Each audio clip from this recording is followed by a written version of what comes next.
right. Hello, everybody. Welcome to the Todd Starnes radio program. What an honor to have you with us today. Man, there is just a lot going on around the country. We're going to get to the very latest involving Dr. Anthony Fauci, holding him in contempt of Congress. Some Republicans now pushing back on that. No surprise there at all. And, of course, today in Tennessee, a major election, a lot riding on this election as the Republicans stand poised to gain an additional seat in the House of Representatives, which is going to be great.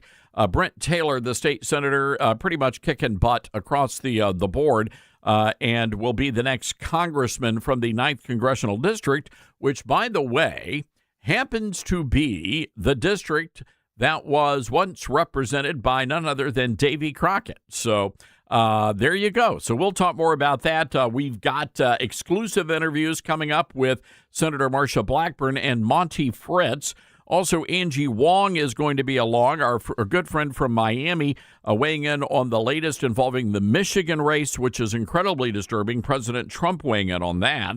And Steve Gill is here, and also our good buddy Caleb Park, who's going to be joining us for a weekly segment called The Good Report with Caleb Park, talking about some of the good things that are happening all over the nation, as well as some of the weird stuff as well. We're also going to be taking your calls, 901-260-5926, our telephone number. That's 901-260-5926. Wow, this morning, it started out.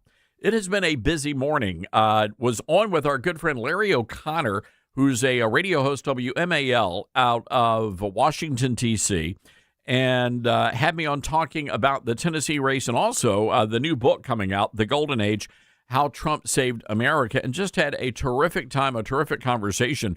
And the first thing O'Connor said is, you've got to invite me to Memphis, Starnes. I hear it is a great town, and it is a great town.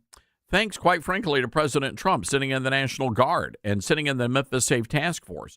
Crime here is like cut in half, and it's great. And yeah, people are getting shot. Yeah, I get that, but it's happening in the bad parts of town. So you're safe if you're in the good parts of town, and you're pretty much safe if you're in the downtown area. By the way, there was like a huge duck festival, a duck convention, Ducks Unlimited, and they had a historic, thousands of people in downtown Memphis, and they were, duck hunters. So that was a good thing. I want to start out today with a story, and this is just weird, and it illustrates a point that I wrote about in the Golden Age.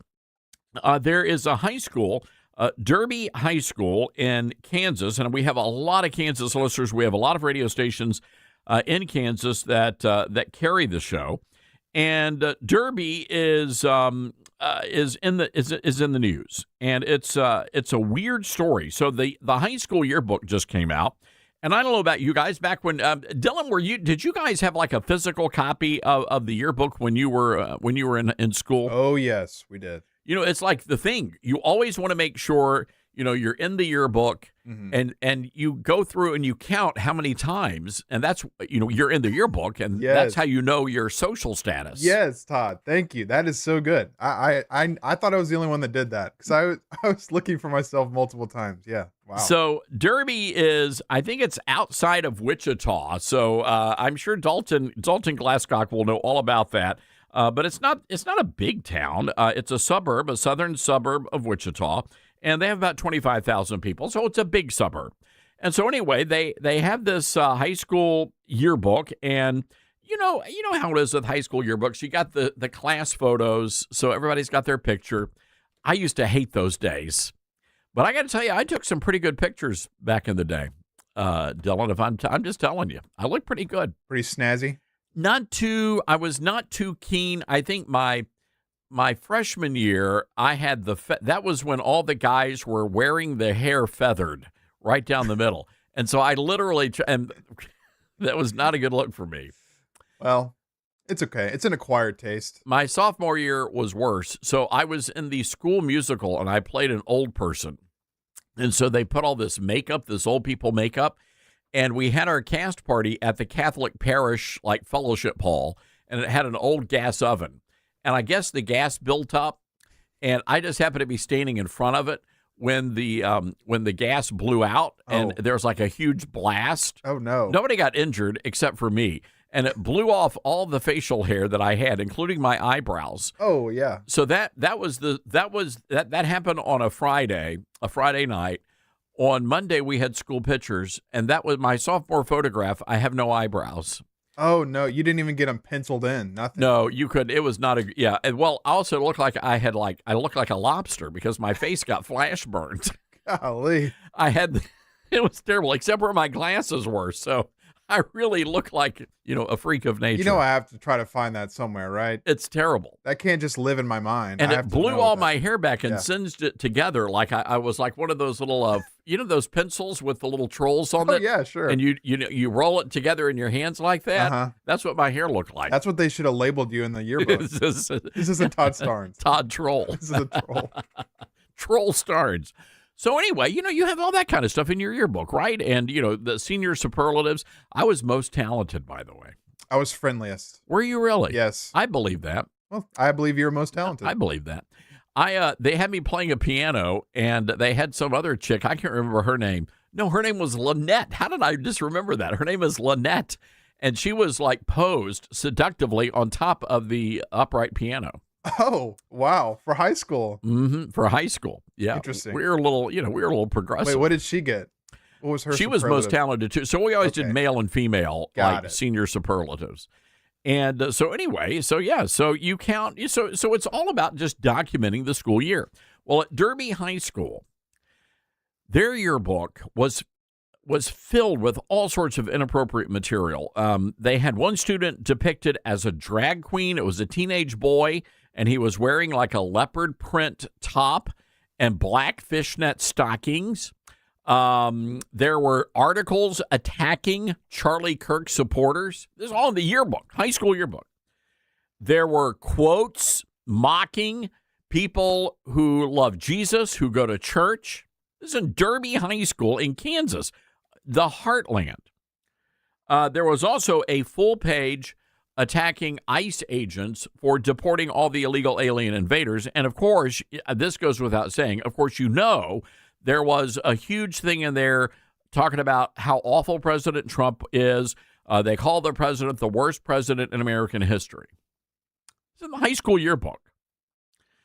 And it makes you wonder, because back when we were in school, it was like, okay, most likely to succeed. Here it's like most likely to become an Antifa terrorist. I mean, what's going on here? What's going on here? How did this happen? It's almost as if the school district hired the staff of the New York Times, Washington Post, and Vanity Fair and said, would you mind coming in and producing our high school yearbook? It is not a yearbook. It's a piece of propaganda. It's anti-America propaganda at a high school in the middle of the heartland. And the thing is, this is nothing new. It's not some sort of an anomaly. We're dealing with these kinds of issues at public schools across the nation. And this is one of the reasons why I wrote The Golden Age, was because as much as President Trump has done for this nation, we have so much more work to do. And I wrote a chapter in the book, and the theme of the book is, for example, how Trump saved common sense, how Trump saved my hometown, how Trump saved our schools. That's like chapter 3 of my book, page 35. And we talk about how the president has stepped in, and he started the process of getting rid of all of this radical propaganda. But this is going to be a long-term project. And it's going to require all of us standing together and working together to reclaim our public schools. Now, one of the ways we can do that, and the president promised that he was going to dismantle and defund and abolish the Department of Education. I hope he delivers on that promise, because we have got to have this local control of our schools to stop these radical propagandists from filling our kids with all sorts of crazy notions. Now, when I see this, and let me just say, when I see these kinds of yearbooks, it's concerning because these are symptoms. These are signs. This is the canary in the minefield, right? This is in the coal mine, rather, not the minefield. It'd blow up the canary. There'll be little feathers all over the mine. No, the canary in the mine, in the coal mine, right? These are warning signs that something is not right. Something is off. And some of you, I go, Starnes, they're just a bunch of kids. They're just a bunch of stupid teenagers. They don't know anything. It's just a yearbook. No, it's not. Because these yearbooks, they have advisors. They have teachers that oversee all of this. They have administrators who approve all of the copy. And that tells me that a lot of people in Derby, Kansas signed off on this. A lot of grown-ups signed off on this. You say, well, Todd, what does this have to do with anything outside of Derby, Kansas? Well, it has everything to do with this. Because just a couple of days ago on this program, we told you about Abdul El Sayed, the guy who is poised to become the next United States Senator from the great state of Michigan.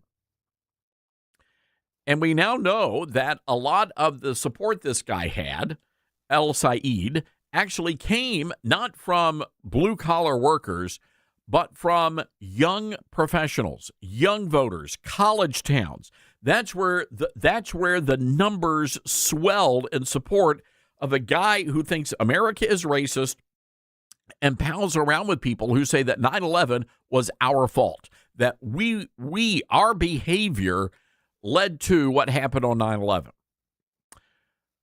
That tells me that these kids are being indoctrinated, and they're coming out of these schools, and many of them are believing that America is an evil place, and that capitalism is evil, and that all of these things have to be eradicated. And for too long, we have had this mentality of, well, it's a student newspaper. It's a school yearbook. What's the big deal? No, it is a big deal because they're telling us what they're learning.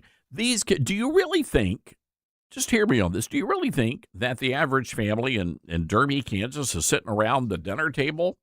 They're eating their, I don't know, whatever they eat there, pork loins. They're eating their pork loins there in Derby around the dinner table, talking about, son, what do you think about those ICE agents? I don't think they're having those conversations, but I do think they're having them in school. I sure do. You think the construction worker, the big burly construction worker wearing the flannel shirt and the blue jeans coming home from work, putting his hard hat down and sitting around the table with the kids and the wife and his teenage boys there, what we'll call him Carl Jr., and Carl Jr.'s showing up at the dinner table wearing fishnet stockings? You think Dad's okay with that? I don't think so. Think old Carl Jr.'s taking you think Carl Sr.'s taking Carl Jr. down to, I don't know, Rotary Club? Boys, I want you to meet Carl Jr. He's got a run in his stockings, but he's a fine boy. I don't think so. I don't think so, America. So all that to say, this is happening in schools. And many of you moms and dads are so busy with your own life. You're doing so much stuff that the priority in your life is not your kids and what they're actually learning in these schools. And so they graduate and they leave you. And when they come back from college, you know, your daughters, they're they put on 40, 50 pounds. They're wearing, the flip-flops, and they got the magenta hair and the nose rings, and, they don't even know their pronouns anymore. And this is why I wrote The Golden Age, because we gotta talk about these things, and we gotta do something about it. And Chapter 3 explains how we do that. But yeah, ladies and gentlemen, we need to be very concerned about the direction of this country, because soon there will be more of those kinds of people voting than people like you and me. And we've got to do something about that, because these Democrat socialists are slap nuts crazy.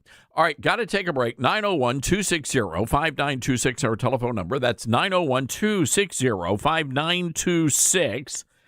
You can get a copy, by the way, of The Golden Age wherever you buy your books. This is the Todd Stern Show.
Back, everybody. This is the Todd Stearns Radio Show.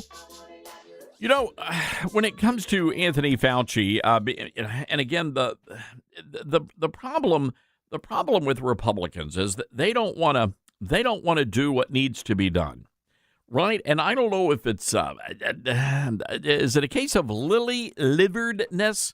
That may very well be the issue here. But for whatever reason, they really don't want to punish people who have done bad things. And that bothers me. It bothers me a lot. Now, I know that, for example, there are some Republicans that are not too sure that they're going to vote to hold Fauci in contempt of Congress. Now, Josh Hawley is not one of them. He said his office has already drafted a memo to the acting Attorney General, Todd Blanche, urging him to pursue a criminal contempt case against Fauci. I want to go back to Steve Bannon, for example. And Steve Bannon was held in contempt of Congress. The Democrats did. And you know what? The Biden Justice Department sent Bannon to prison for 4 months because Bannon refused to comply. Bannon refused to comply. He refused to testify. They found him in contempt. Same thing happened to Peter Navarro. 4 months in federal prison. So, ladies and gentlemen, I say this about the Republicans, and maybe you disagree with this idea here, but here goes. If we're not going to start holding these people accountable, stop holding the hearings. Just stop holding, because it's wasting time, it's wasting taxpayer money, and it's just aggravating the base of the party. I want to know, why is it that we're over 2 years into the Trump administration and nobody's been held accountable for anything? Russia, the collusion hoax, nothing. And I think at some point the voters of the Republican Party are just going to just turn away and just walk away. So I'm wondering if we are just better off, if they are not going to hold these people accountable, just stop holding the hearings. All right, got to take a break here. 901-260-5926. Again, get yourself a copy of The Golden Age. It will be in bookstores. We launch the book officially August 11th on Tuesday. We're going to be doing a lot of big events around the country. We're going to tell you all about those. Hang tight, everybody. Monty Fritz wants to be the next governor of Tennessee. He joins us next.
Coming up this Sunday, I'll be in the Los Angeles area. I'll be speaking at Calvary Chapel, Chino Hills, all three services.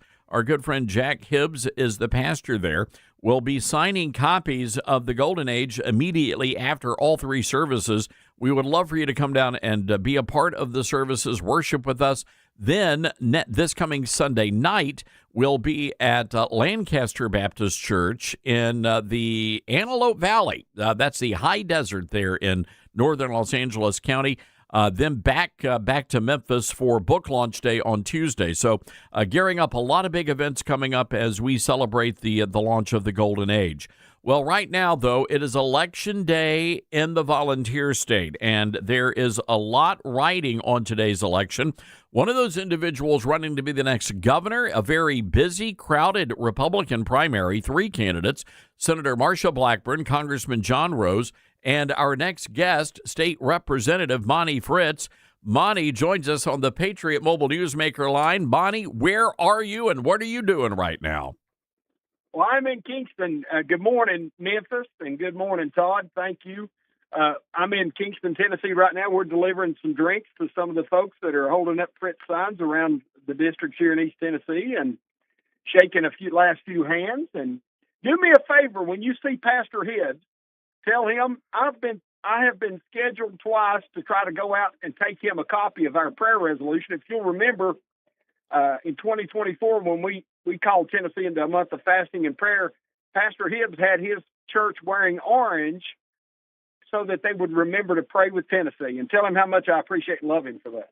You know what? I will definitely do that, and I'll mention that in my remarks on Sunday. You know, Monty, it's been interesting. You have not been one to shy away from your faith. As a matter of fact, you've made that really a central component of your race. They're saying that you're the underdog in the race, but I think you're actually winning the social media side of the contest. I think so too. I think we're winning, and I expect to win tonight. Todd, I know that shocks people to hear that, but when people have been asked after they vote, who did they vote for? We had one of the young ladies there in Memphis had asked some of those questions, and we took the great majority of the votes.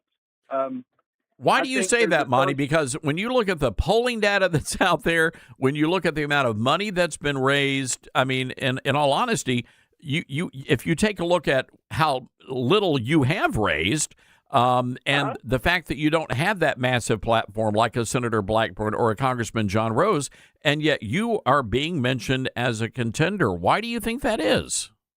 I'd offer two words, but God. We were called to do this. He is able.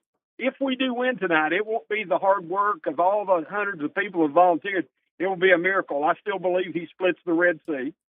And if this happens tonight, it will be that the Lord God Almighty has shown grace to the country boy from Kingston and put him in front of this. And if I don't win electorally, if that's his will, we've got to say Christ is king across the state of Tennessee and that the Constitution is law. So I think in that regard, we've already won.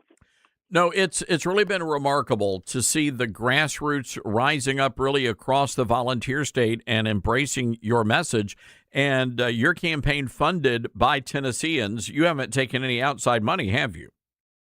No, I think we had one check come from Alaska, but I think he was maybe another one or two, but they were like military members or something that sent a few dollars in, and we appreciate that. But yeah, we've raised somewhere shy of $350,000, and I think John and Marsha are probably going to spend a combined $25 to $35 million. Wow! And, what does that tell you? What does that tell you about the race then? It tells me that there's too much money in politics. There's too much out-of-state money in politics, and we've allowed it to become something that is a donor-class sport rather than a service to the people. You know, I've said this many times. I think that both the other candidates, I love them. I wish them the best. But they did a great injustice by not being willing to debate and take questions and then rebut answers together. I think that and I realize Senator Blackburn has great name recognition, but Congressman Rose, I think he stabbed himself in the foot when he said, I'll debate, and then he backed out. And now he's calling for Senator Blackburn to debate. somebody before the general. I said this, and I say it with tongue in cheek, but it's true. Is it that John only wants to debate women? Because he had an opportunity to debate a man multiple times, and he declined. That is interesting, right?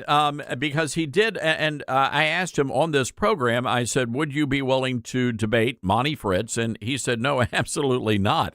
But now he is willing to debate, if he's the nominee, or he will debate the Democrat in the race. Her name is Jerry Green. I have been a strong proponent. I'm with you. I like all three of you guys. I think you're great. All three of you are great Americans in my book. But it really bothers me that you're the only one that's willing to debate, and that's a problem.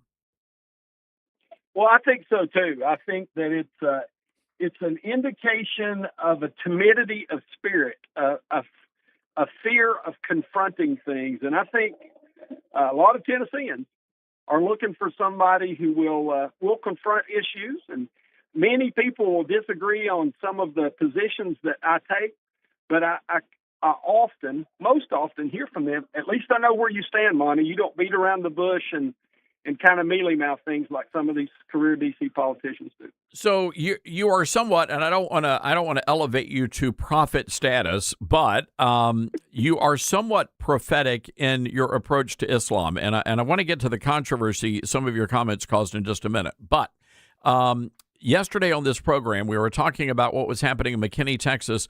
Hundreds of people turning out to a city council meeting enraged over the creation of a massive mega mosque and a Muslim-centric community there. City leaders completely ignored the hundreds of people that turned out and approved that project.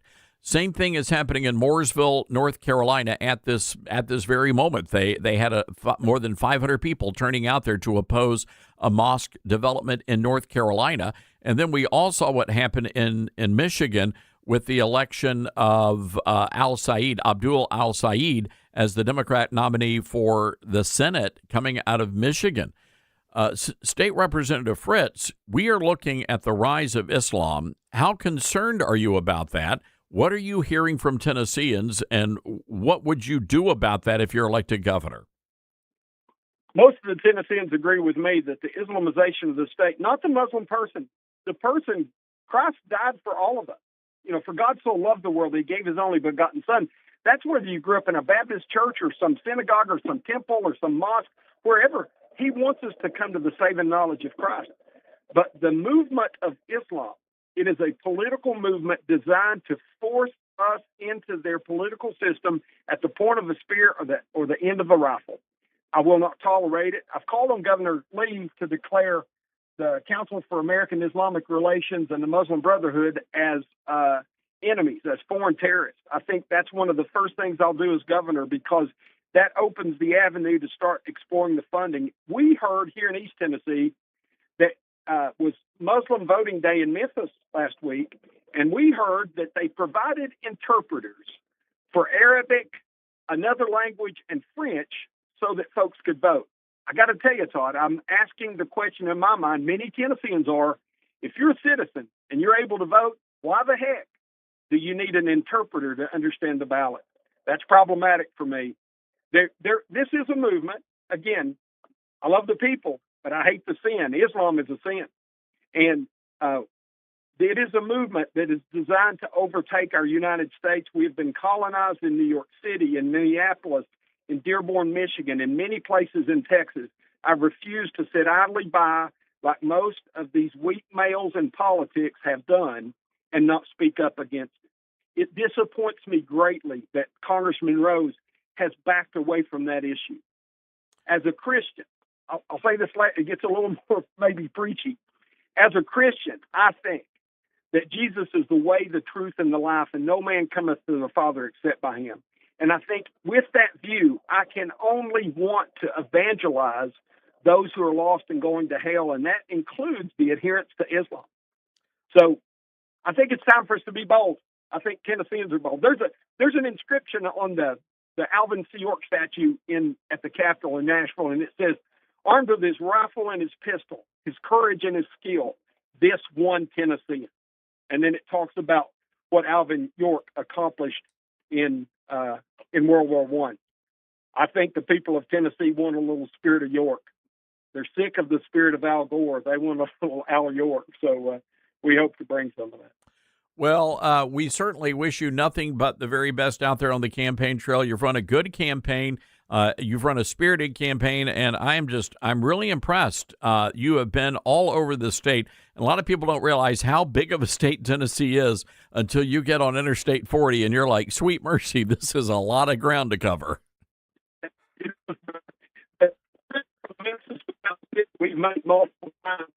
Oh, I think we lost. I think we lost the state representatives. I think the state's larger than some cell phone signals, but there's Monty Fritz out there on the campaign trail, and we wish him nothing but the best. Coming up, we're going to be talking to State Senator Marsha Blackburn.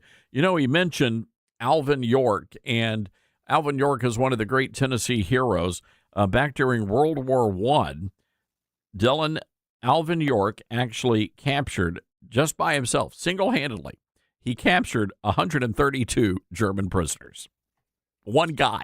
He soloed that? He was born in Fentress County, Tennessee. And, of course, we got a state park named after him. I think a lot of roads named after him. He was one of the great Tennessee fighters. So yeah, you better have a road. Yeah, Jeez. Good guy. Grew up in rural Tennessee, so he was a fighter. All right, we've got to take a break there. And, again, I know that the Mr. Fritz was catching a lot of heat because he said he wanted to outlaw Islam in Tennessee. And in his mind, in his estimation, and I agree with him on this, actually, that Islam is, in fact, a political ideology. The question is, how do we deal with that? And right now, when you look at Texas and North Carolina and Michigan, and quite frankly, New York City with Zohran Mamdani, there is a major problem. The Islamists are overrunning towns and communities in those states. And the good people of Tennessee said, we don't want that here. And I will give credit to Mr. Fritz. He's the only candidate out there that's actually addressing this issue head on. And this is something that every governor in every state is going to have to deal with. The rise of Islam in America. All right, 901-260-5926.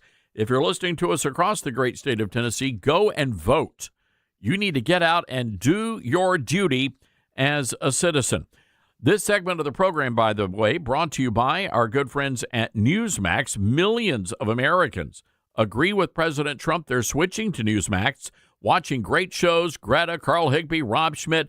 So if you're tired of big media, start watching Newsmax. Go to NewsmaxPlus.com for immediate access. That's NewsmaxPlus.com. You're going to get all of Trump's events live. You're going to get some great documentaries, Melania Trump, Mike Huckabee, Charlie Kirk. Once you start Newsmax Plus, you will not stop. It is free, NewsmaxPlus.com. You're listening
Get off your blessed assurance and vote your values, ladies and gentlemen. What else can I tell you to do?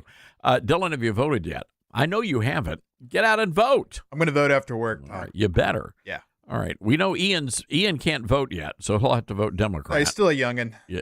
Oh, yeah. Democrat. Well, he can do that. If you're dead or underage, for some reason, they always end up on the Democrat side Free of the ledger. game there, yeah. Mm-hmm. Let's go to Texas. Edwin, listening to us on Patriot Talk 920. Hi, Edwin. What's on your mind today?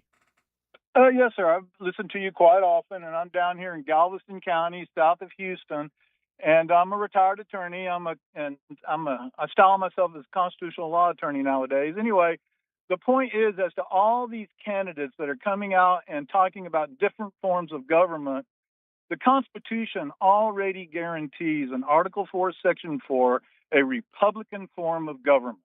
Okay, so what does that mean? How do we implement that? Well, here in the state of Texas, you have to register your candidacy and pay your fees to the Secretary of State. Okay. So all candidates, not after you become elected, but all candidates must swear allegiance to the Constitution of the United States, and particularly to Article 4, Section 4, which is a guarantee of a Republican form of government, which means that they cannot espouse any other form of government to include democracy, Islamism, socialism, communism, fascism, Nazism, monarchism, anything. They can only espouse a Republican form of government as guaranteed in the Constitution, and it needs to have in there in the legislation upon penalty of perjury or fraud. Yeah, Edwin, look, the reality here is, and you're the constitutional expert here in the conversation, seems to me when you look at Islam, you have to ask these candidates, are they following the tenets of Sharia law? That is contrary to the United States Constitution. And I guarantee, I mean, if you're a true Muslim, you are following Sharia. Exactly right, sir. But the point is, it is antithetical to a Republican form of government. Therefore, if the legislation is passed in state to state, stating that you can only espouse a Republican form of government as guaranteed in the Constitution, it gets rid of everything. Yeah. You think that's going to happen? Well, I mean, it has to be pushed for. As you well know, the Constitution is a parchment guarantee unless you enforce the provisions of the Constitution. It's a fair point you raise, Edwin. And again, it goes back to how serious are the Republicans in Congress? How serious are Republicans across the country when it comes to actually securing our founding documents and our way of life? Because that is what is under attack right now. In Michigan, this is insane and absurd what's happening up there. But that's the reality of it when you do not stand up and you fight for your freedoms. Edwin, I got to run. It is a great thought. Beautiful area, Galveston County. Saw a documentary about the big hurricane that hit there. Wow, the turn of the last century. And just an amazing story, an amazing comeback story as well. All right, hang tight, folks. Coming up, we've got Senator Marsha Blackburn going to join us. Angie Wong, who is a Miami Republican committeewoman. She's going to weigh in on the Michigan race. We're also following breaking news out of our nation's capital with Dr. Fauci and the contempt of Congress vote.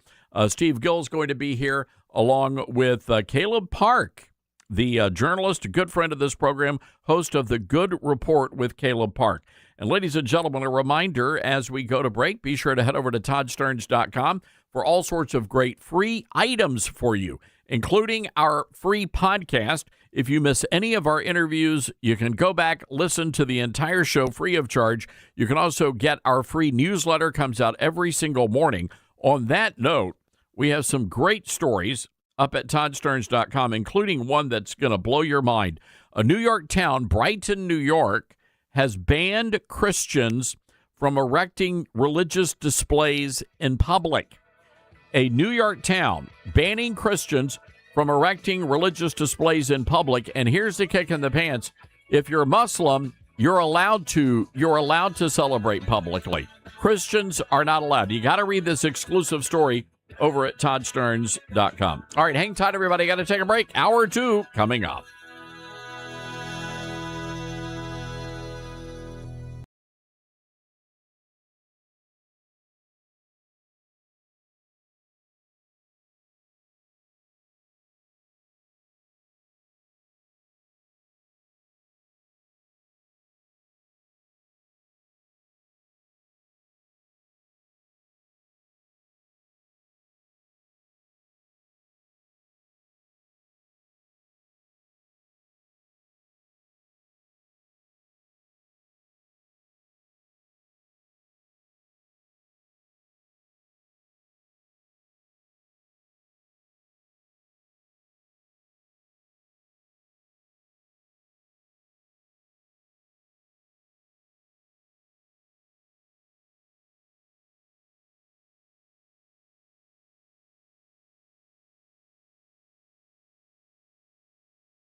America, welcome to the Todd Starnes Radio Show. Trust you're doing well, wherever you might be across the fruited plain. By the way, Dylan, should we tell everybody what we're going to be doing next week? This is sort of cool. Next week, we are going to be broadcasting our show, all 3 hours, from the FedEx St. Jude PGA Championship. It's going to be a lot of fun. I'm very excited. It's going to be hot, but it's very fun at the same time. I am concerned about one thing, and I know Parker May is going to be down there, the sports director at KWAM News Radio. We're going to be doing all 3 hours of the show. I'm just concerned about one thing, Dylan. What's that? Do I need to talk in a golf voice for the entire show? Oh, absolutely. Well, okay, not the entire show, but when they are playing, you have to whisper. Ladies and gentlemen, let's welcome in President Trump. Mr. President, good to have you with us. Wait just a moment. Scotty Scheffler about to putt through here on the 19th or the 18th hole. There's a 19th hole. We've got big problems. How many holes are there? I don't know. We're not the experts here. Parker May's going to have to walk us through everything. Scotty Scheffler coming up on the putting green now. If he can knock the orange ball through the windmill and across the dinosaur. They should have professional putt-putt. They really should. Would that not be great? And great? it'd all be like PGA guys. I would be all over that. What about the Ocho? Why don't they do that on the Ocho? They've got all sorts of other sports. I don't see why not. There's got to be. You cannot tell me we don't have a professional putt-putt golf league. I'm sure that America. we do. On vacation, like this past week, I watched the professional, what's it called? Where you throw the bag into the cornhole. Professional cornhole championship. Wow. I'm like, if that's on TV, ESPN, like prime time, there's got to be putt-putt. And we got Elvis week, so we got to figure we've got to do at least one show from Graceland. Yes. I think our audience, I think the good people in Bartlesville and Salem, Oregon, need to hear us broadcasting from the Jungle Room. I think so. I think the whole world needs to. Would you wear a jumpsuit, one of the Elvis jumpsuits? Whatever you tell me to wear, I'll wear. You got to do that. You got to. You're the boss. Well, we can make. Well, Ian could be like Ian's got sort of like Elvis hair. Yeah, he just needs the sideburn. He could be like skinny Elvis. Skinny. And then I could be. We could be bloated Elvis. Just all the phases of his life. That's it. Perfect. All right. So anyway, great to have you with us. We're going to be doing some weird stuff all this week. Oh, just want to share this information. All of our Dallas listeners, August 23rd, I'll be speaking at the First Baptist Church in Dallas, Texas. Our good friend Pastor Robert Jeffress is the senior pastor there and a part of our Golden Age tour. So we look forward to seeing all of you. We'll be signing books after the service here at First Baptist Dallas. And, of course, this coming Sunday, Calvary Chapel, Chino Hills, then Lancaster Baptist Church in Lancaster, California. Well, today also Election Day, and early this morning I was invited to attend a breakfast with Senator Marsha Blackburn. She dropped by Memphis as voting is underway at this very hour, and had a chance to hear from the senator, and she made some interesting comments, and I think we're going to start seeing a shift in the conversation out on the campaign trail in many of these state elections when it comes to the rise of socialism. Here's our conversation with Senator Marsha Blackburn running for governor. All right, Senator, you said something new that I haven't heard a lot out on the campaign trail about this call that we had in 1776, and you tied in socialism and the concerns over socialism. Yes, I said, 1776, the battle cry was the British are coming. And in 2026, it is the communists are coming. When you look at what is happening across our country with these Democrat socialists, and they are actually winning some of these Democrat primaries, and they want to destroy our nation as we know it, our states as we know it. They want to destroy private property and property rights. They want to control your life 24/7, 365.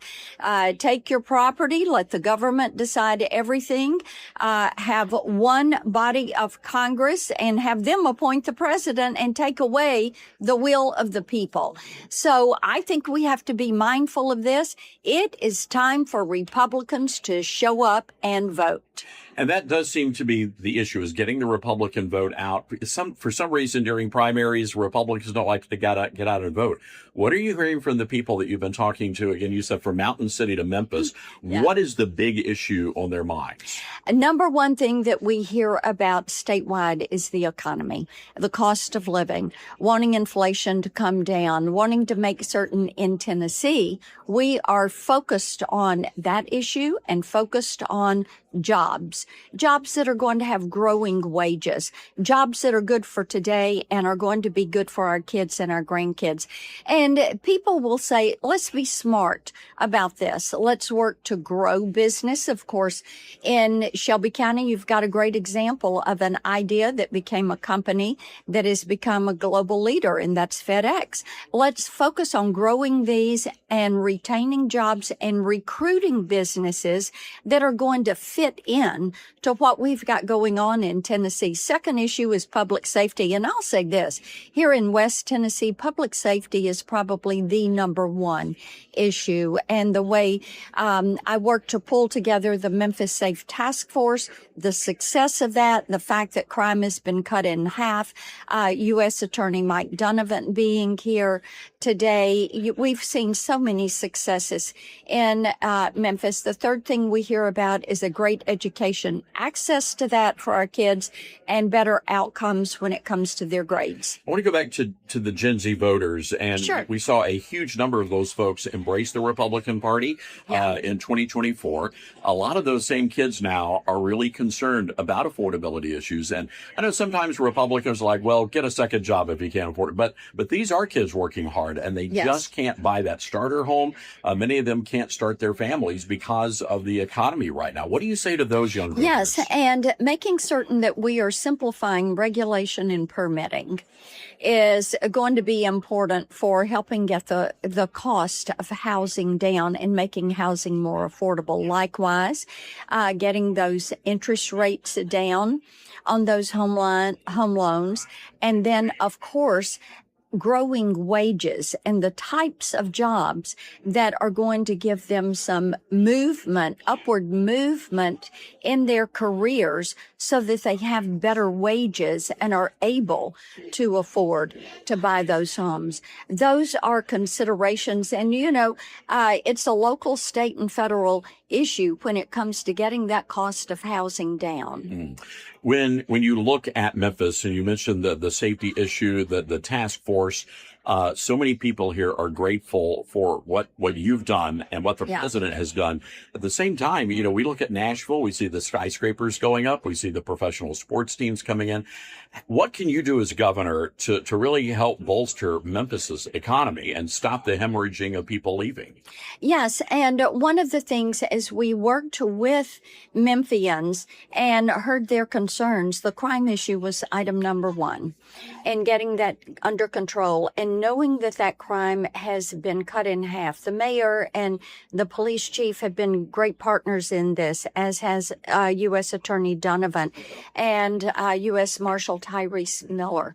And that is the first step. And because that has been successful, then companies are once again beginning to look at Memphis, and people are considering moving here instead of moving out. And I talked to someone this morning that said, thank you for getting the crime in Memphis under control. We're empty nesters, and we were thinking about moving a year ago, and now we've decided to stay. That's a good thing. One final question. Your opponent in the general election, Jerry Green, from here in Memphis, she is a radical leftist. She's wanting to debate, and I know that's been a big source of an issue among the Republicans running. Do you see any circumstances that you would agree to a debate with Jerry Green? We're going to assess. Our focus is on today and winning today. And then we will see how is the best way for me to use my time to talk with Tennesseans, to let them know they've been heard, and to continue to build out these priorities of what they want to see done. Fair enough. One final question. You've Sure. been able to travel across the entire state. Yes. What's been the best part of this experience? Is seeing people, giving them a hug and a hello, and being able to listen to them. I love the fact that people know we are a great state. We're a great people. And what they want is to say, here is what I want for my family. Or a lot of young families that will talk to me about what they want to achieve and what the type life they want to live and what's important to them. Those are the best things, because as someone who is a policy maker and shaper and implementer, what you want to do is listen to people and then hear them and take those actions that are going to help make their dreams come true. All right, Senator, thank you very much. You got it. Truth and nothing but the truth. You're listening to Todd Starnes.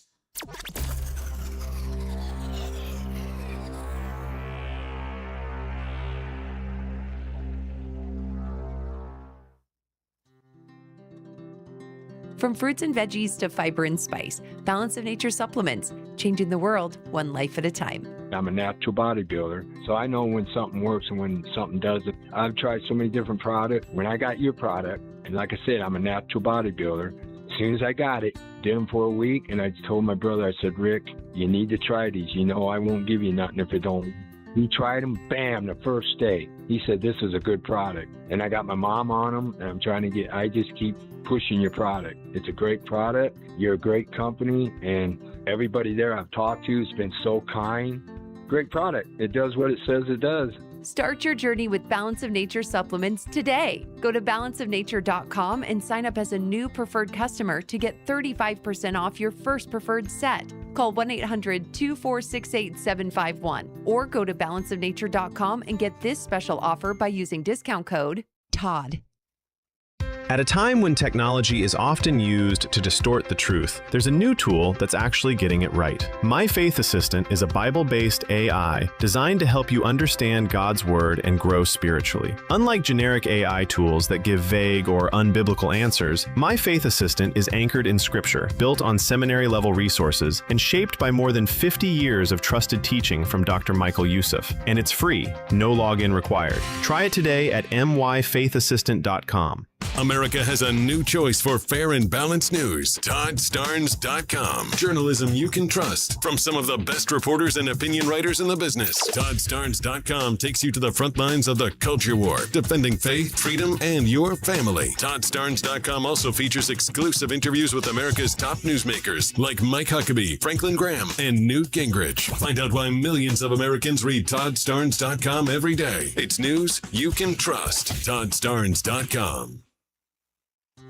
Balance of Nature's fruits and veggies supplements, changing the world one life at a time. I'm a 70-year-old man. I'm not a young guy, and I'm an ex-athlete. Well, yeah, when I was taking it, I recognized that I was feeling better. You know what I'm saying? And just mentally knowing is important also. I am a customer of you guys. I love your product. Love it, love it. Nothing but good things to say about your product. I love it. And as long as y'all don't sell it, I'm going to take it as long as I can. Start your journey with Balance of Nature supplements. Call 1-800-246-8751 or go to balanceofnature.com and sign up as a new preferred customer.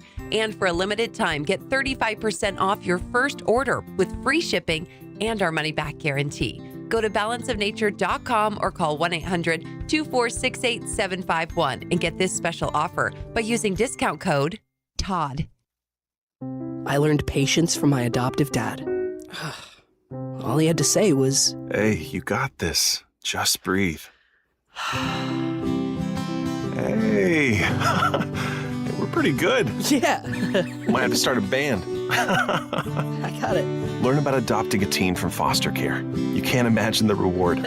Visit adoptuskids.org to find out more. This message is brought to you by Adopt US Kids, the U.S. Department of Health and Human Services, and the Ad Council.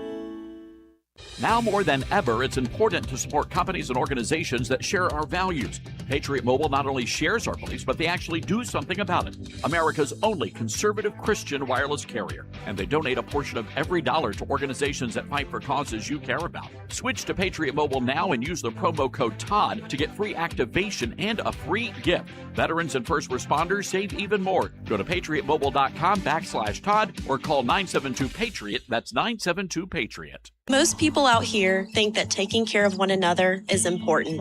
And most people would step up for a neighbor going through a tough time. Most people around here help out friends and family when they need it.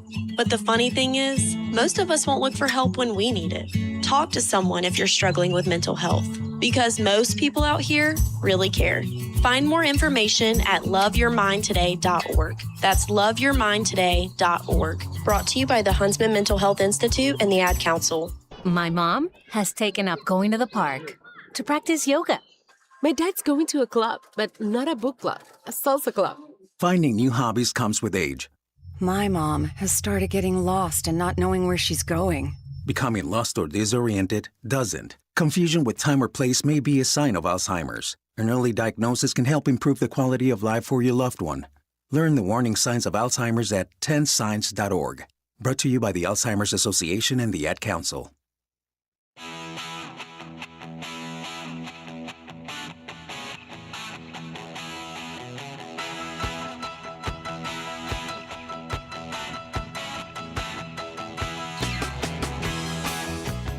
All right. Welcome back, everybody. Good to have you with us. This is the Todd Starnes Radio Show.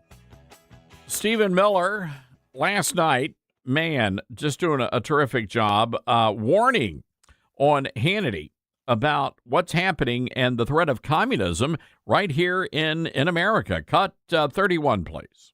That Cold War has come home. It's here in America. This is the biggest, greatest, most existential struggle this country will ever face, Sean. Because if communists get control of House seats, then Senate seats, and governor's mansions, the American dream that for 250 years our heroes bled and died for is gone. And it won't come back because they will never let you get it back. President Trump is the only thing right now standing between the American people and that abyss. Yeah, it's true. It really is true.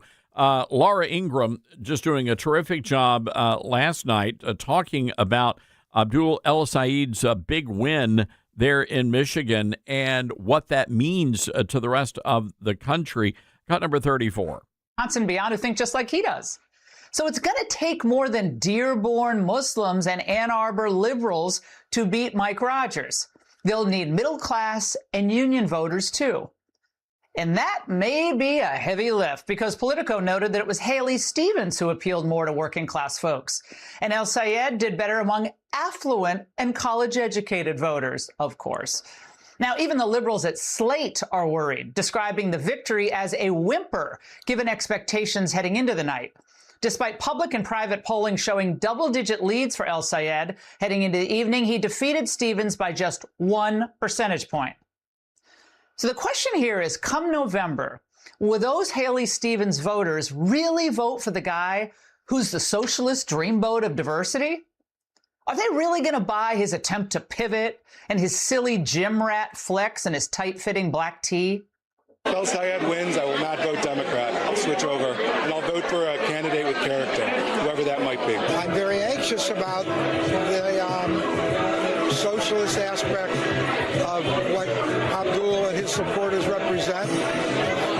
I'm a liberal, but I'm not a socialist. But most of El Sayed's most ardent supporters are socialists, and there's no daylight between him and them. It's the party of AOC and Hassan Piker. You know, that guy who said America deserved 9/11 and that he wishes that we could be more like commie China. Yeah, the guy that appeared with El Sayed on his last campaign stop. And unless sane Democrats nip this contagion in the bud right now, work with Republicans to defeat the DSA, they could lose their party forever. It's not just Michigan. This is just the beginning. These are never supposed to be swing states, and they will never be swing states ever again if I have something to do with it. We will hopefully continue this movement all across the United States of America. We'll go to every single state. All right, there you go. Just a smidge of what Ingram was talking about. But can we please? Could somebody please, let's decide on the pronunciation. Is it Saeed or Syed? We've been calling him Syed, but I can go either way. It really doesn't matter to me. He's a radical Islamic extremist either way. Abdul El Saeed is the guy's name. 901-260-5926, our telephone number. That's 901-260-5926.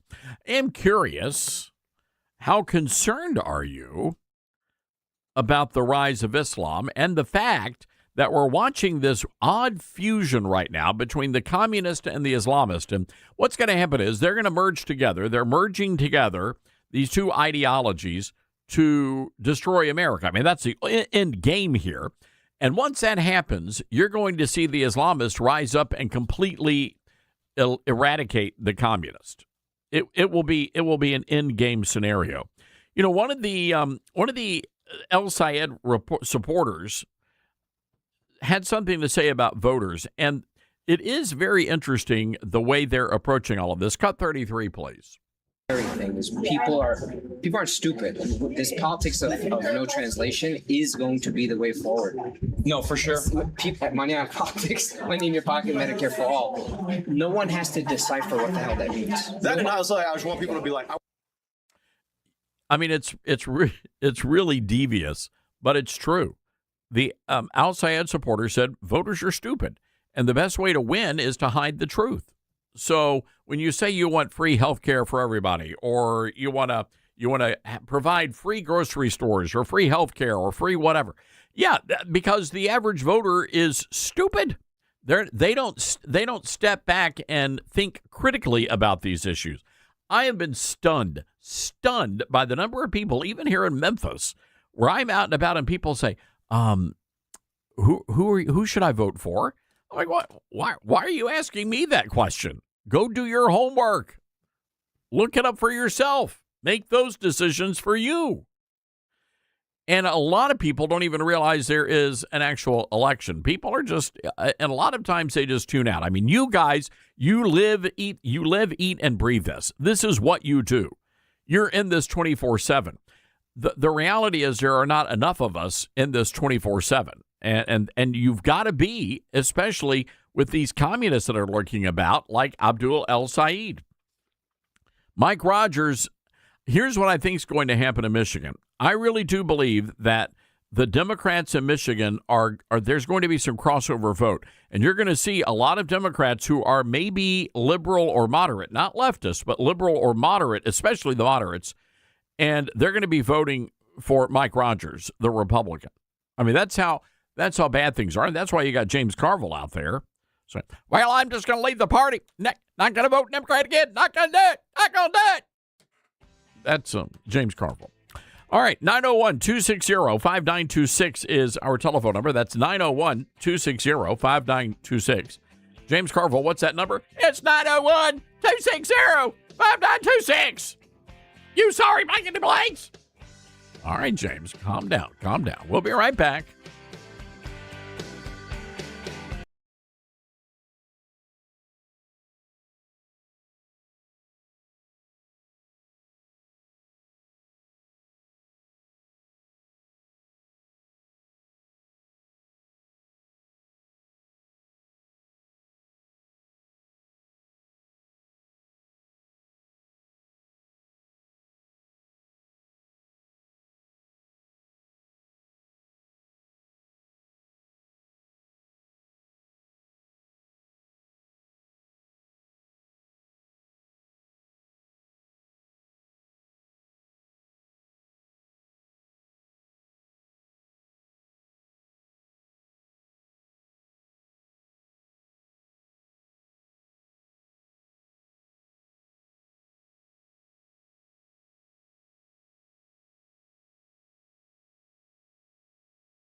man, the 70s and 80s, best music of all the generations, hands down.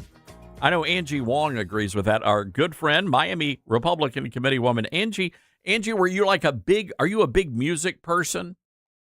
Certainly of the 70s and 80s, I was a Olivia Newton-John fan. I mean, I know you just played the Bee Gees there, but I really love that whole genre. When music was actually music, everything I'm hearing now, it's like zeros and ones done digitally. And now a lot of these artists are not even artists. They're just pretend artists that was created by AI. So my ears love the sound of instruments. I wish it would go backwards in time with music. Oh, you and me both. And so I'm a Gen Xer. So I grew up right in between, the 70s and 80s. So I kind of covered, late 70s into the early 80s with, the launch of, the rise of MTV back when it was actually, they actually played music. I know the young people today, Gen Zers may not know this, Angie, but we actually used to watch MTV and watch music videos. And that's how many of us learned to dance, was learning the dance moves on MTV. So Todd, I used to produce those music videos for MTV. That's how I got my career started, was making little miniature films, because I went to film school, and how you get your start is with commercial and music videos. So MTV, I was all about that.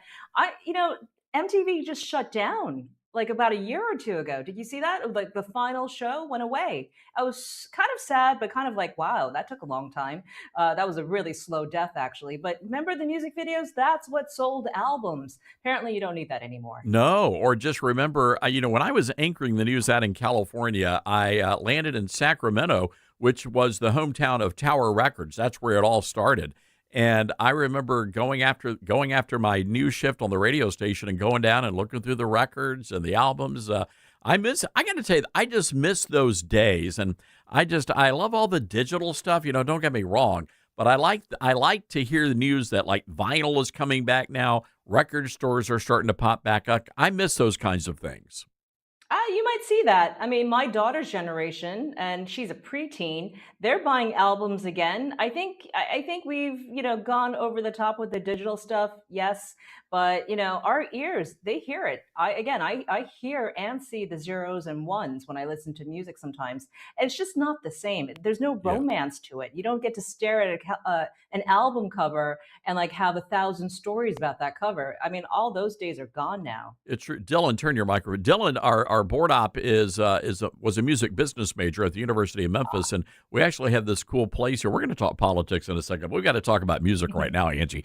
Dylan, what's his place? The Listening Room at Crosstown Concourse. You got to tell Angie about this. Oh, yeah, it's the Music Listening Lab. It's like a library for music. They have the vinyl stations and the turntables set up to where you just put on headphones, you select a vinyl and whatever side you want, and then you can just sit there and listen to it for hours on end, basically. Oh, I need that in my life. I need that now. I wish they would have that all. Look, we're going to go back to that stage. I think, the pendulum keeps swinging both ways, right? I just learned that my daughter is going to be taking a class based on classic album covers in school. Yes, I am paying for the school. And she's taking an elective about album covers.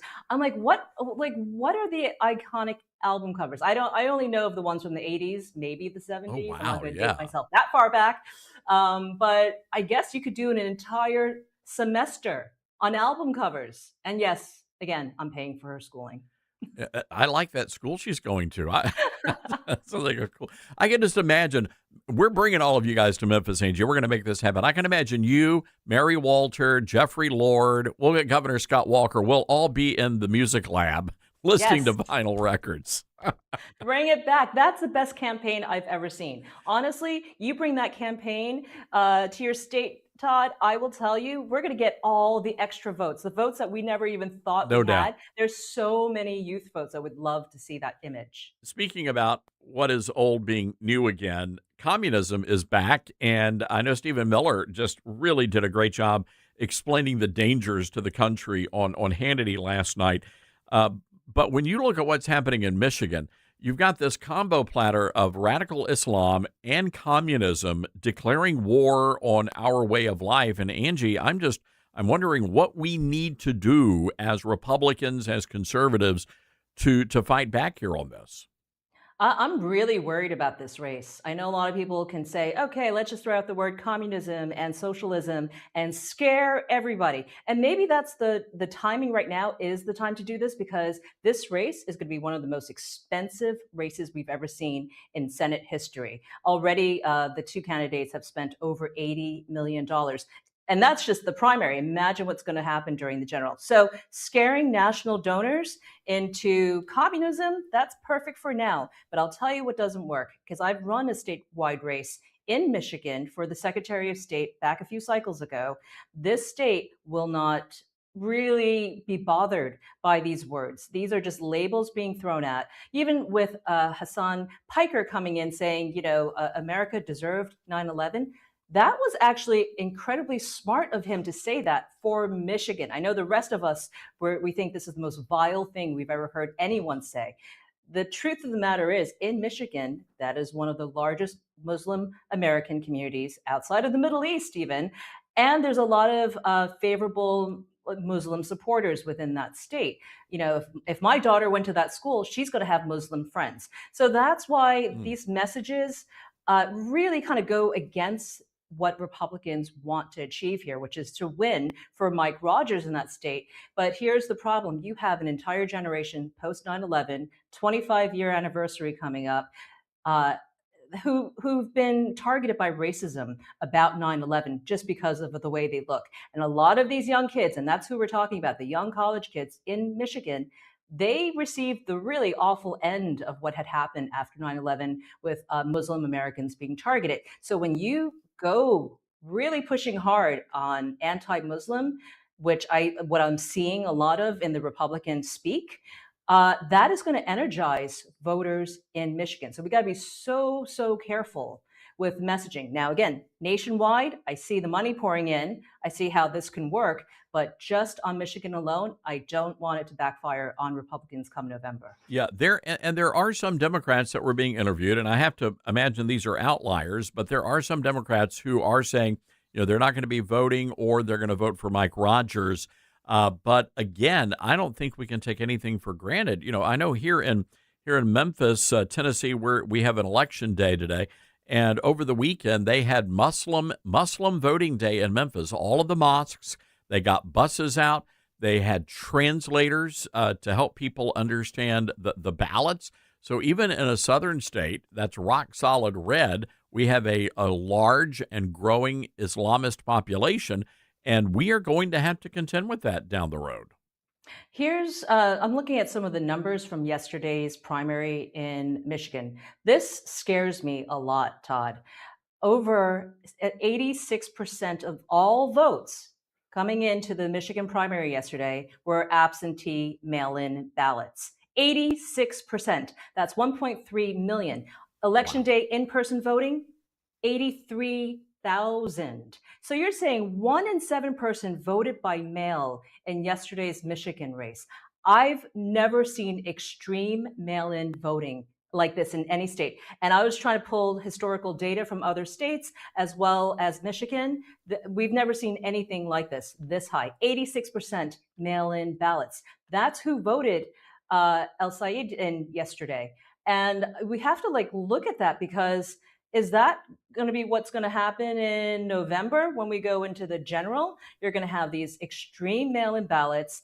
And remember, Michigan, you have same-day registration on top of that. So you can register to vote that very day, and poll workers or the election board won't have any time to verify if this is a real registration or not, because you can do the same day. So there's a lot of concern in Michigan. One last thing I'm going to add about Michigan is that Republicans haven't won Michigan in the U.S. Senate since the 1990s, way back before the Bee Gees album, right?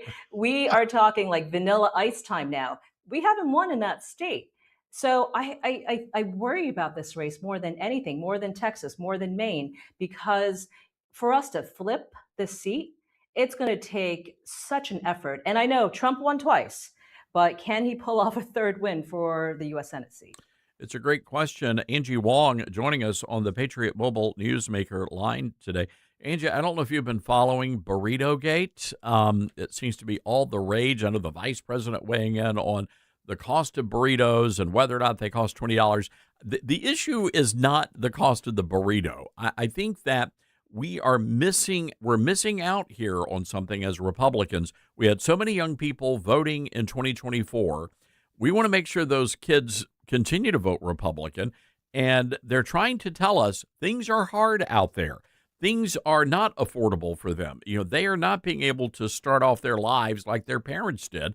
What is the answer here? Because you've got one side that's saying go get a job or go get a second job, and other people are sympathetic. Where do you fall on all of this?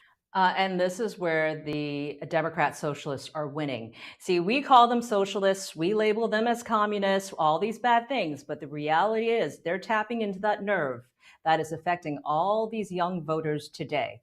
And some of it's self-created, but some of it is very, very real. I mean, we got to break down the word affordability and what that actually means. A lot of people in their 20s can't buy into the first-time home market. They can't even rent, because in order to rent, you got to show a huge income. You got to be able to buy renter's insurance, and you have to have all these checklist requirements that most young people just don't have. So they're angry. They're starting off life already angry, and they're starting off life with a lot of, whether it's credit card debt or school debt. So these are real things that I think Republicans can actually take on as policies. Well, I don't know why we don't. We can't keep going to TPUSA and saying, you figure it out, you give us the answer, because being Christian and being, family first and having lots of babies, that's not always going to be the right messaging to young voters. So we have to find better messaging for young voters if we're going to bring and keep them since 2024. That's what I see, and I see that DSA is winning all over the place because they're tapping into the affordability on a real level that they understand. And we're not doing that. We're just saying, believe in God, believe in family. Not enough, guys. Not for the cities. Not at all. All right, Angie, we're going to have to leave it there. You have moved up in our rankings as among the coolest of our pundits here. This is. How did I not know this great nugget about you? DJ Angie Wong, we're going to have you spinning some tunes the next time you come back on. Oh, can I please nominate a song next time? I would love to do that. I'll bring my albums to you. So let me tell you what we do on Fridays. You're going to love this, Angie. We actually invite our listeners during the week to recommend bumper music. And we actually go into the library, the music library, and we'll play that music on Friday. So we will do that. So you just have to let Helen know what tune you want us to play. You're not going to like my music. I like boy bands from the 80s. You're really not going to like my stuff. No, make it. No. I do. Love them. I still love them. New Kids on the Block forever. Okay, you just went down a few notches. All right, Angie Wong, great hearing from you, my friend. All right. Thank you so much, Todd. Take care. All right. We've got to take a quick break here, folks. 901-260-5926, our telephone number. That's 901-260-5926. This is the Todd Starnes Show. Hear what's happening from Todd along with the biggest newsmakers first on the Todd Starnes Show.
All right, what is going on here? Sounds like a frog is having some sort of a medical condition. Todd, I can't stop laughing.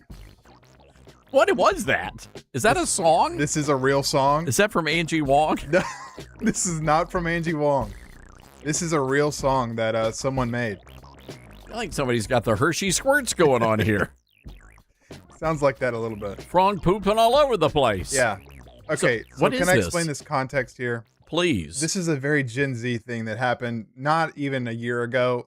People started making these videos on TikTok of their like pugs walking out of like the house. Oh, the dogs. You know how like pugs look? They look a little fat, a little awkward.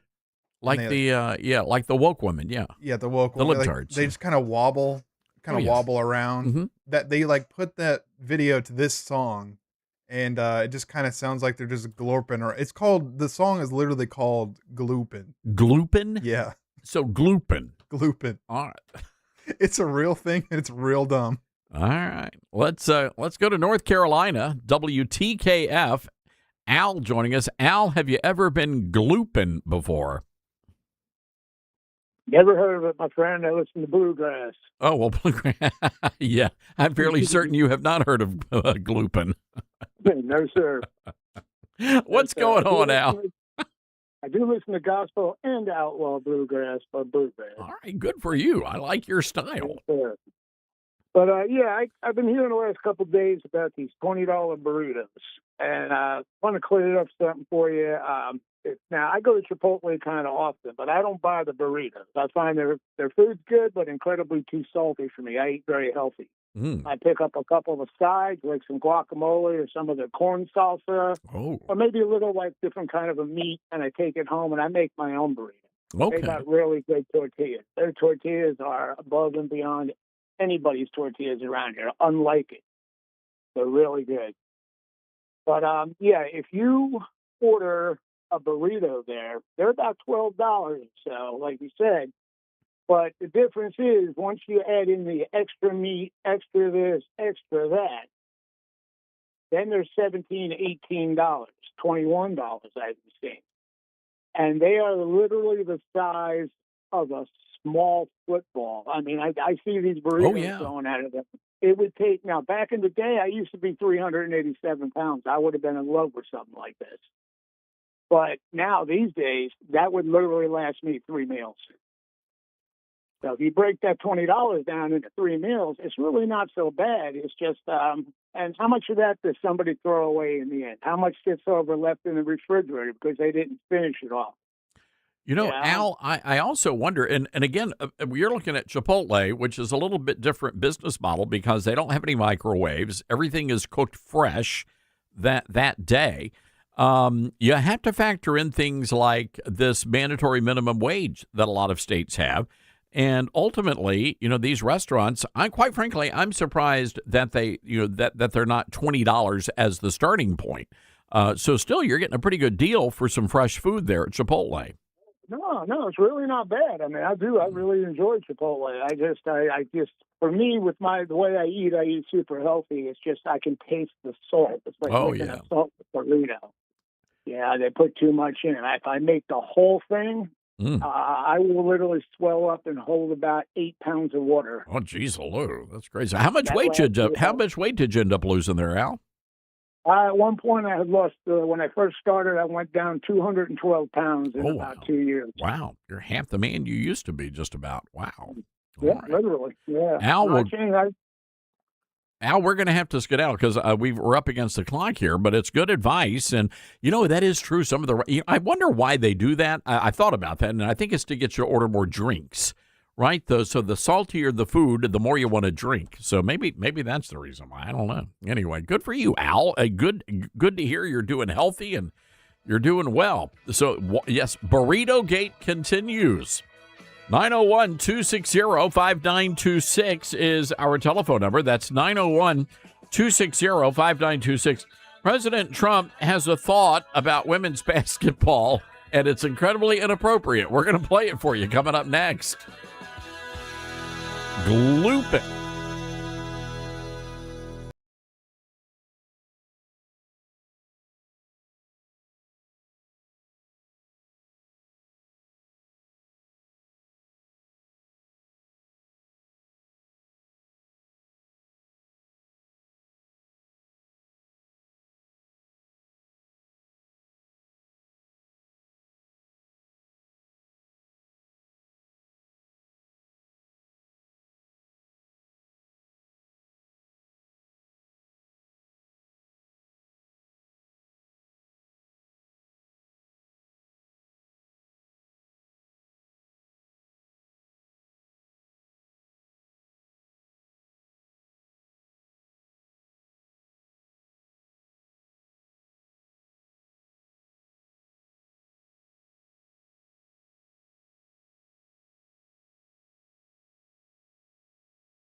All right. Welcome, everybody. This is the Todd Stearns Radio Show. Great to have you with us wherever you may be across America. And if you are in Tennessee, get off your blessed assurance and get out to the polls and go and vote.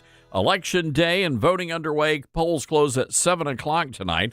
Want to go right away to the Patriot Mobile Newsmaker line. Say hello to our good buddy Steve Gill in Nashville. Steve, all right, what do you say? What's going to happen? Give us you know everything in the state, so give us your predictions. Yeah, if I made predictions today and knew everything, I'd be picking the lottery numbers and getting a big win. I think the question today really is how much time shifting are we seeing with early voting? You know, in the first few years that you had early voting, you had still most people voting on election day, and people would look at the early voting and try to, articulate and calculate what that was going to mean in terms of the total vote numbers. It's become more difficult because more and more people are voting early, which means there may not be as big a turnout on election day. So I don't think it's really possible to predict what the total numbers will be. In some parts of the state, you have very contested county sheriff race, county mayor races, other local races that are having their general election today, while the Republican and Democrat primaries are today. Some of those rural counties in particular, that may be driving some voter turnout that we're not necessarily seeing in some of the suburban or urban areas. So I think it's still a wild guess as to what the voter turnout will be. And even as I kind of call around the state right now, I'm getting a mixed bag on turnout in various counties across the state. It's just super hot here. I mean, the weather is fine otherwise, but it's incredibly hot. So it's just really a matter of who's going to get out there and who's more motivated. And I know in the western part of the state, especially in the Memphis area, the black churches have really done a remarkable job getting out the vote for the Democrat candidates. They have mobilized the pastors and the ministers, the Muslim community as well, and all of that vote is going for the Democrats. But again, how does that resonate statewide? Will it impact that 9th congressional district race at all? I think it could, because if you have the turnout that is not turning out for the Republican area in kind of the East Shelby County area that affects that 9th district, then it could have a big impact on that one. I think the other thing is our primary in Tennessee is relatively late. Most of the other states have now completed their primary process. They have a little bit longer time period for candidates who battle it out, who tear each other apart, to come back together between the primary and November. Tennessee is a relatively short sprint. We've only got about 80-something days. Early voting starts even earlier than that again in Tennessee. So there's not much of a respite between the brutal primary battles and the general election battle, where Republicans have to come back together and get that vote turned out again. The other thing is that when our primary comes, this week, you got a lot of people who are trying to squeeze in one last vacation with the kids before school starts. I've got a lot of friends who are literally dropping their sons and daughters off at college this week, so they're not available. If they didn't vote early, they push that back. All of a sudden, they're out of town, dropping off a son or daughter at college somewhere. So, our timing is not the best in terms of getting good voter turnout. And although you've had some of these congressional races, you mentioned the 9th. We have the 6th congressional district where John Rose is vacating his seat to run for governor. You have Andy Ogles, who is running for re-election against the former Commissioner of Agriculture, Charlie Hatcher, who's been endorsed by the former Governor Haslam and the current Governor Lee. Those races have been hotly contested, but most of the other congressional battles across the state, David Kustoff, for example, in West Tennessee, aren't particularly contested. You don't have a contest for Senator Bill Hagerty, who's running for re-election. So again, when you look at the patchwork quilt across the state, it's kind of hard to predict what local races, what congressional races are going to push turnout, how that might affect the governor's race. Okay. I want to move on to other stories. President Trump weighing in on this WNBA controversy, and he was asked his opinion about what's going on with the controversy surrounding transgender players. I know Clay Travis wants to launch an all-transgender team called the Nashville Balls. And he also wants to, I think he's got a $10 million bet, Steve Gill, on whether or not a boys basketball team would be able to defeat a WNBA team.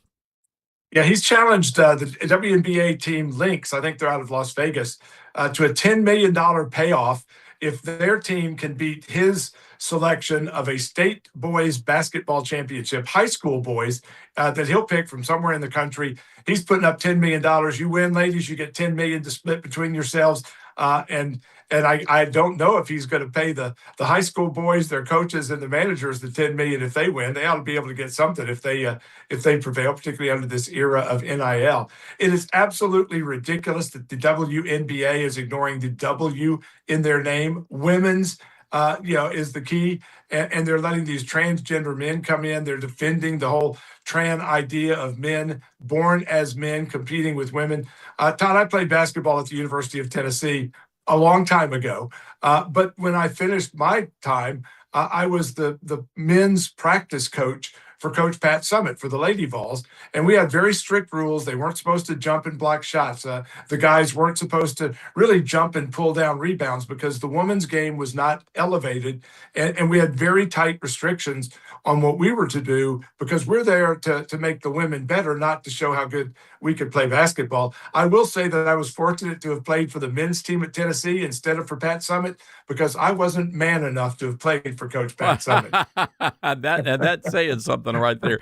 Steve Gill on our Patriot Mobile Newsmaker line. Here is the president when he was asked about coaching in the WNBA. And I'll tell you what, if I were ever, I'd be the greatest women's basketball coach in history. Because I don't like LeBron James. I like Michael Jordan much better. But I'd go up to LeBron James. It doesn't matter. I'd say, LeBron, did you ever have any desire to be a woman? Because what I'd love you to do is star on my team that I'm building up. I will have the greatest team in history. They'll never lose. Nobody will come within 70 points of this team. Now, we have to change that, and we have to make it okay to talk about it. You know, the young lady I was talking about is afraid to talk about it. She's shunned and she's canceled when she talks about it. This is crazy.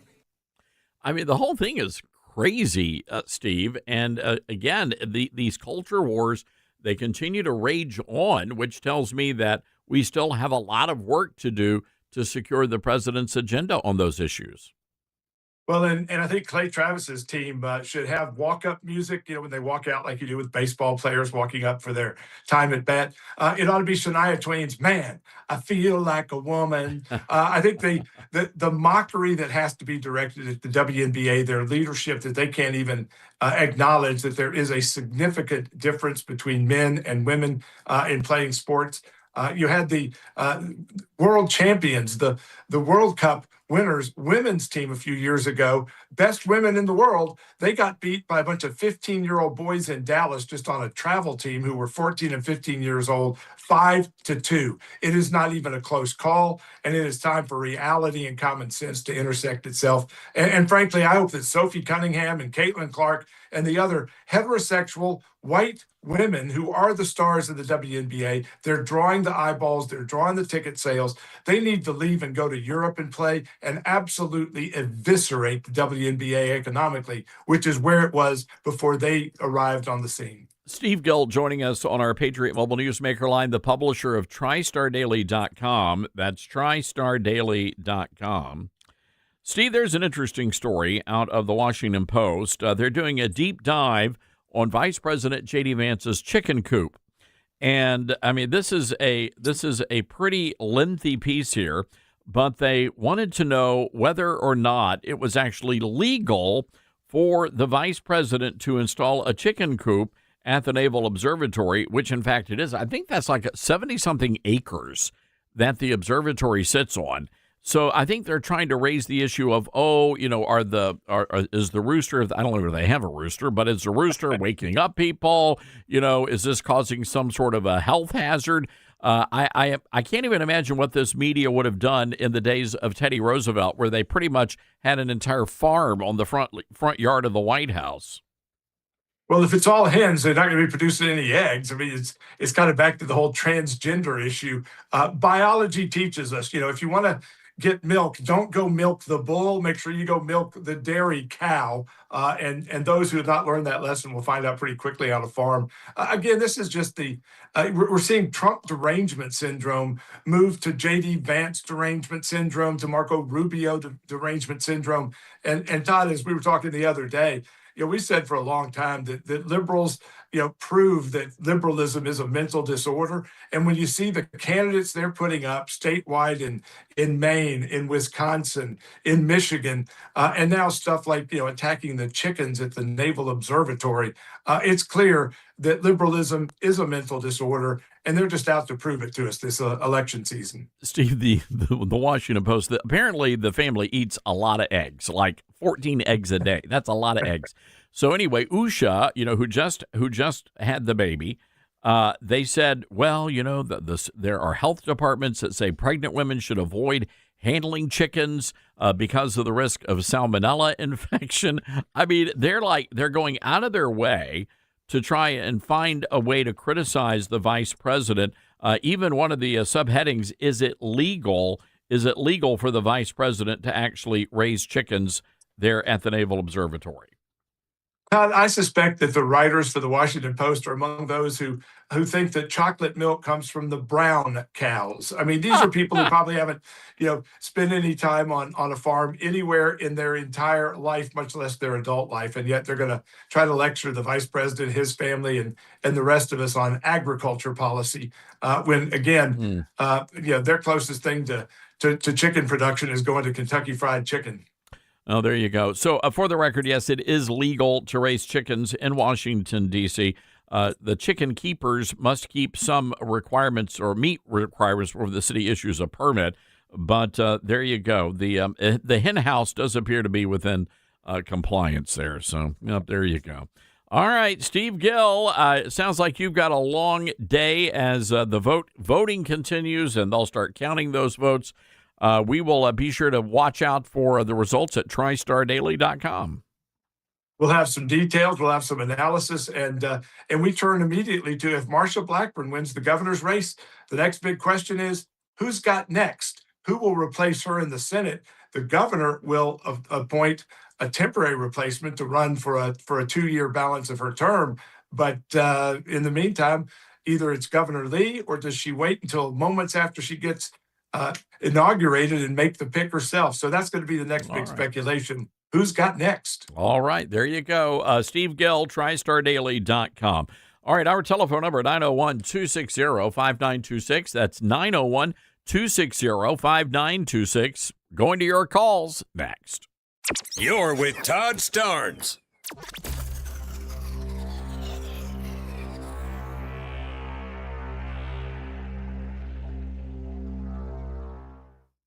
All right, before you buy one more shirt in a bigger size, you got to listen to me. Aren't you tired of hearing all about this peptide, that shot, another medicine, another complicated weight loss plan? It can be overwhelming. You've got the side effects to worry about, questions about long-term health, and half the time you don't even know what to believe. That's why Calitrin has stood the test of time for almost 30 years, Todd. There's no shots, no stimulants, no complicated routine. You simply take it before bed. It's got a 4.8 rating out of 5 stars for 3 decades. And I'm not talking about something I read. No, I use Calitrin. Our listeners reach out every day and tell me the same thing. So if you're out there right now listening to me, today is the day. Let's stop making weight loss more complicated than it has to be. Today is a special day, too, to get on Calitrin with our Dog Days of Summer sale. It's 20% off the 90-day supply. That's the one with a huge success rate. That's over $40 off.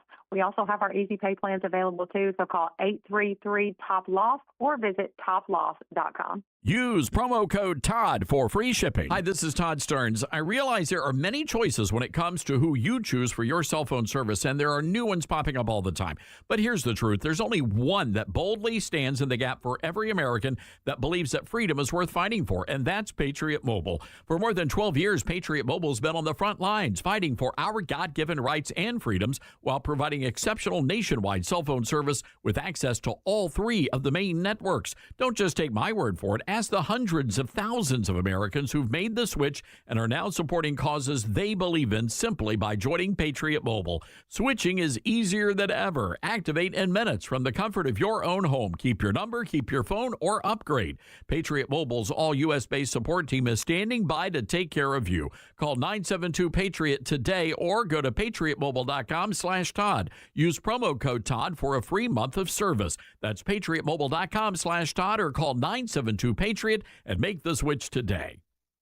We are living in dangerous and unstable times. Hello, everybody. I'm Todd Stearns. Pandemics, international insecurity, shortages, supply chain disruptions, and an economy on the brink. We know we can't simply trust the government to protect us. Now more than ever, everyone needs to be prepared. And being prepared is more than just stockpiling ammo, food, and supplies. Being prepared should also include stockpiling critical prescription medications. And that's where my friends at the Wellness Company come in. Their medical emergency kit contains the prescriptions, antibiotics, antivirals, and antiparasitics that you need.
President does a wonderful job of showing the sheer lunacy of the WNBA, and good for you, Mr. President.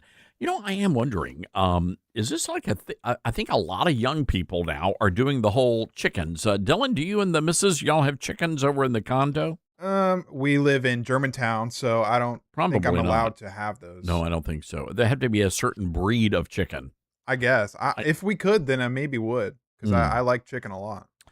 Well, it's very, there's nothing better than like a bird fresh off the farm, I guess so. I do like when they like a fresh egg. Like when I know someone that has chickens that lay the eggs. Oh yeah, those are always really good. Those are delicious.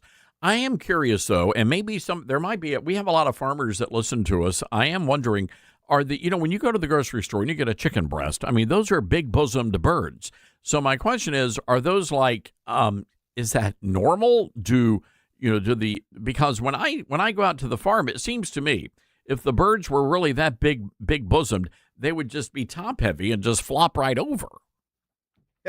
They definitely put something in those chickens. Do you see? I think so too. Well, because if you go to England, if you go overseas, those are small chickens, birds. but Yeah. they're like normal. You're like, what? That's what they actually look like. We just have buff chickens. It looks like they've had, they're giving the chicken implants. Yeah. I mean, what's going on there? American chickens. Something's not right. Something is just not right there. Chicken implants is really Chicken funny. implants. Jeez, Lou. Let's go to the phone lines here. 901-260-5926. James in Arkansas. James, what's on your mind?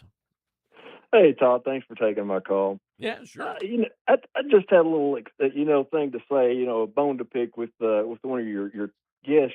Because she made the comment about the poor Muslims that caught some flack after 9/11. I was in the military during 9/11, and I actually watched the towers fall, and I saw a lot of Muslims on TV cheering when that happened. So I don't have a lot of sympathy for Muslims, and these people that are going around voting for Muslims, y'all are idiots. Because let me tell you something. They're just using you to get in power, and once they get in power, then watch out for what happens. No, I heard. Yeah, I thought I heard what she said there, and maybe there were.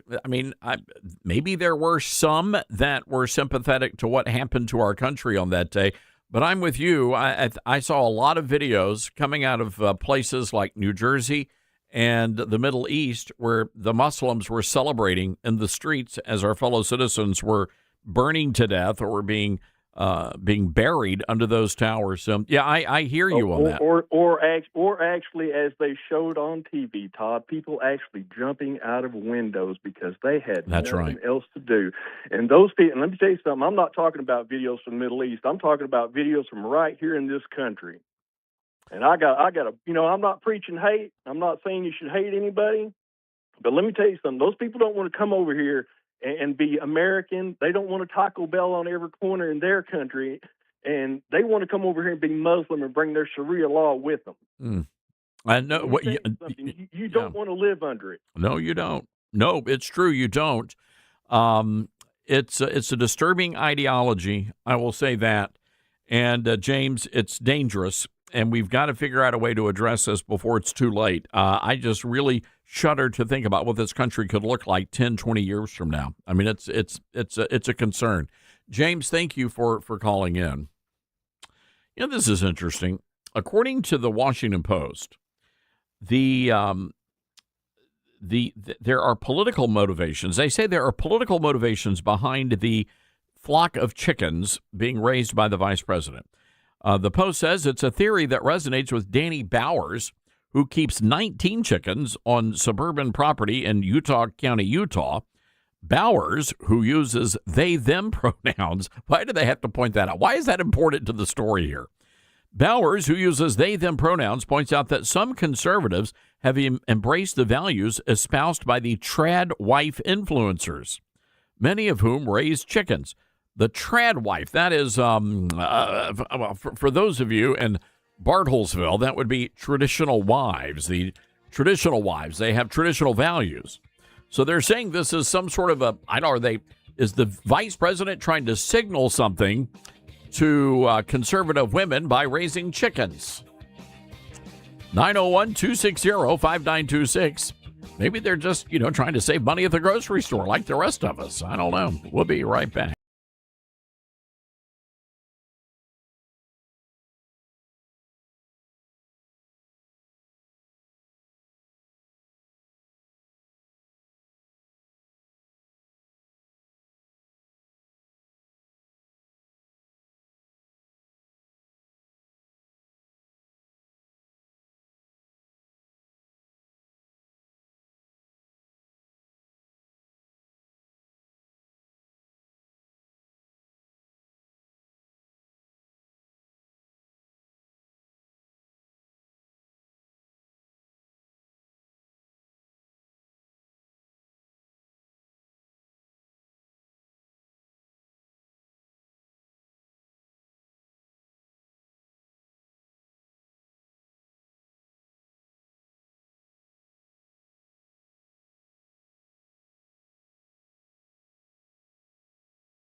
Great to have you with us today.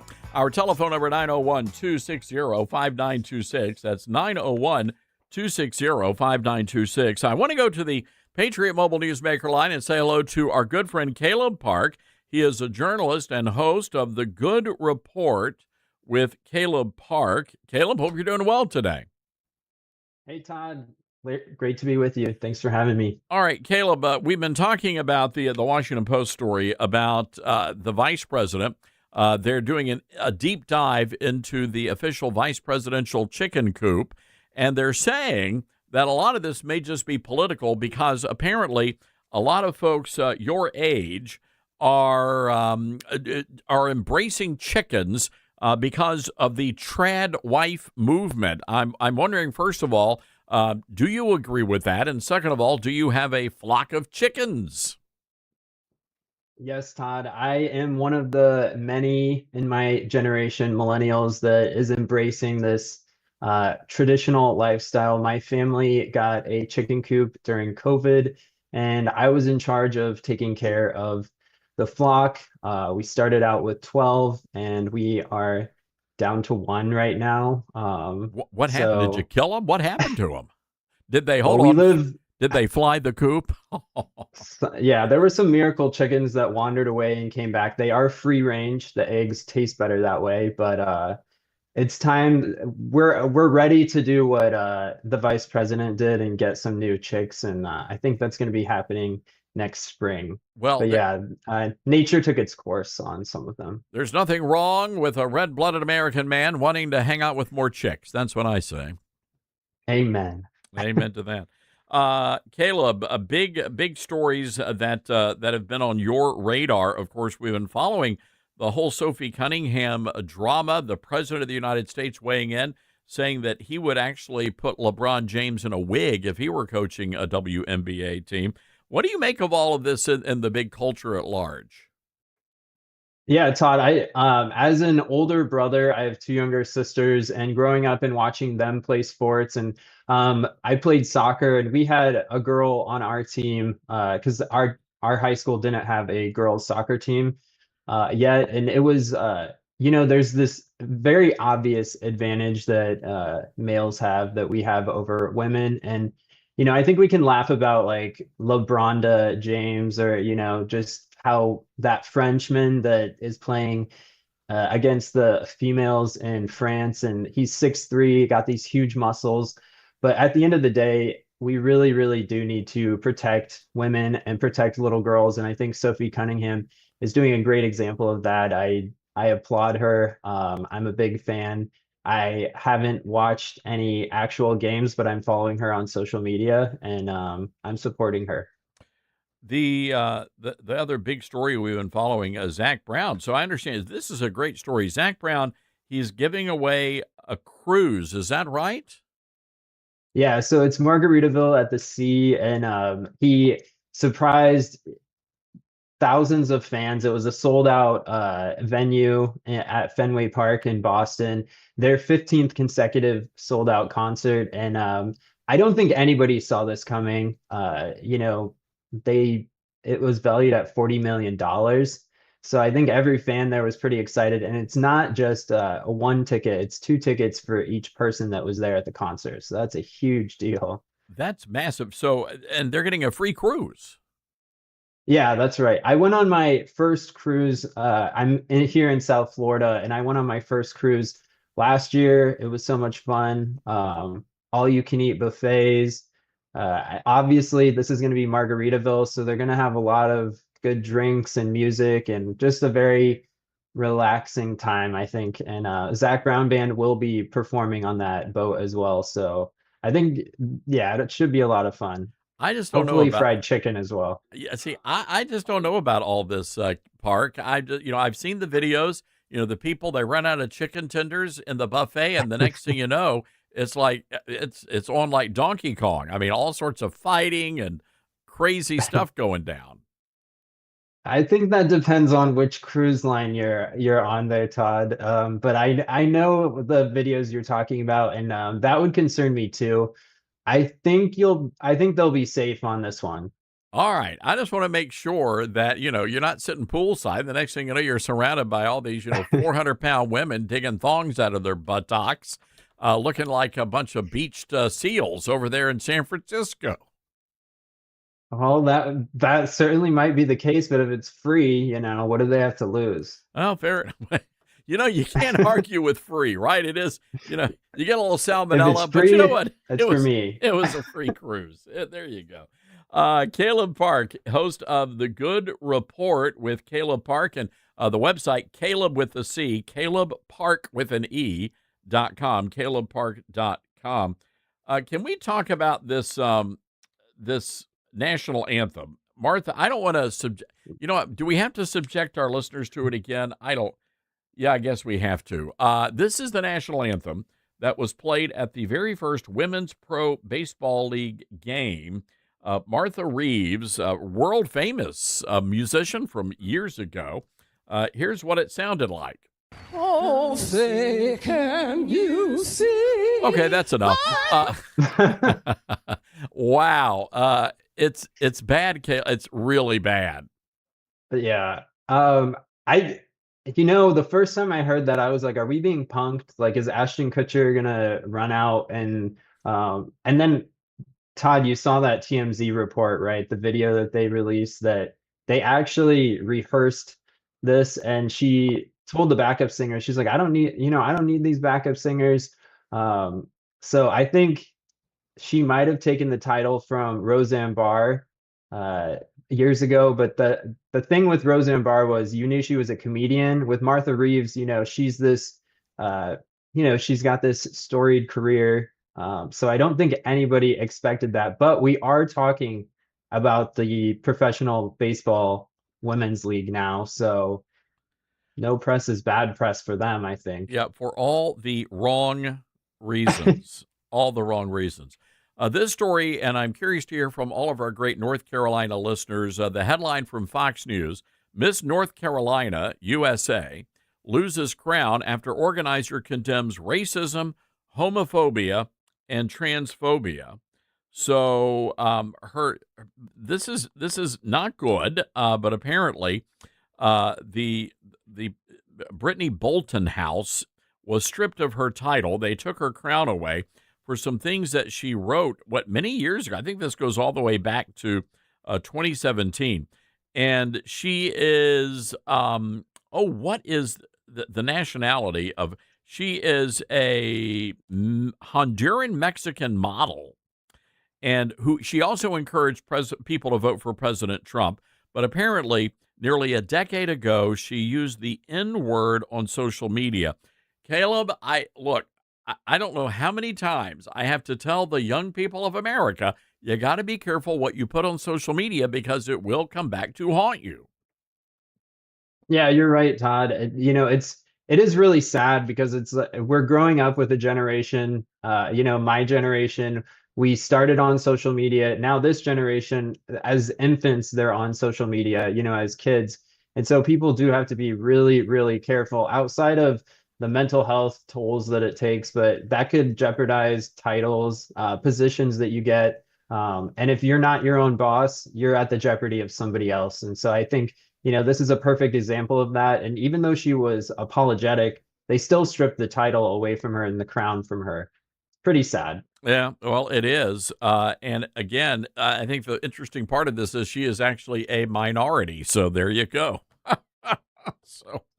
Is she qualified to say the word? Is that no. Only rap artists or black people can use that word. So much for free speech on that one, that's for sure. Yeah, I had to look it up. I'm like, Nabisco? What's wrong with the N-word? What's going on there? I don't understand that. Anyway, it's there. There you go, ladies and gentlemen. You've got a new Miss North Carolina USA. All right, Caleb Park, what you got cooking over at the website? What are people going to see over there? Yeah, Todd. Well, I love the stories that you cover every day, and over at calebpark.com, we're covering a lot of faith stories and trying to encourage people with some good news. Get the stories that you don't often see in the mainstream media, and be able to share some of those patriotic stories as well. And We'll be highlighting those on my podcast, The Good Report, and I'm looking forward to interviewing you soon about the new book. Congratulations on that, The Golden Age.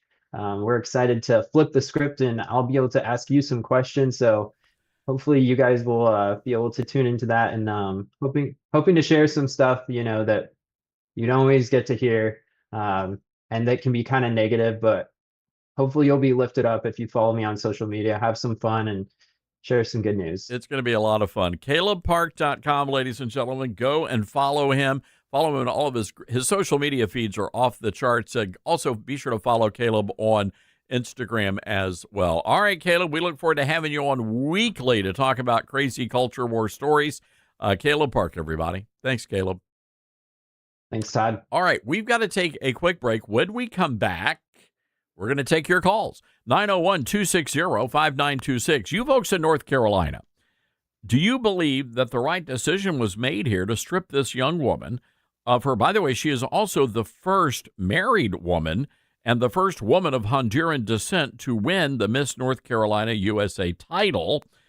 She was from Duplin County, North Carolina. She's a native of that county. Do you think they made the right decision here based on something she did, well, more than a decade ago? 901-260-5926. This is the Todd Starnes Show. He's a man of his word. Todd Starnes.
I mean, I feel bad for these kids. They're going and they do stupid stuff because they're kids, right? And many of them, and this was back in the mid 2000s when you had the kids and they were beginning to post on Instagram and TikTok. And how many times did white kids, especially, they would go to a rap concert and they'd be caught singing along with the lyrics of their favorite rapper or hip hop artist, and the next thing you know, they're dropping the N-word because it's in the lyrics, and all of a sudden they have had their lives destroyed. And it's just really shocking to me. There are people in America who believe saying the N-word is worse than murdering somebody. And they believe that is a death sentence to anybody who utters that word if you are a white person. And I think what's interesting here about this North Carolina situation is Miss North Carolina, USA, said these things. I guess she had to be a teenager. She can't be that old. We'll try to find her age here. They don't really share all that information. But again, she herself is a minority. But again, only black people are allowed to use the most awful, disgusting word, I guess, created by mankind. Them's the rules, as they say.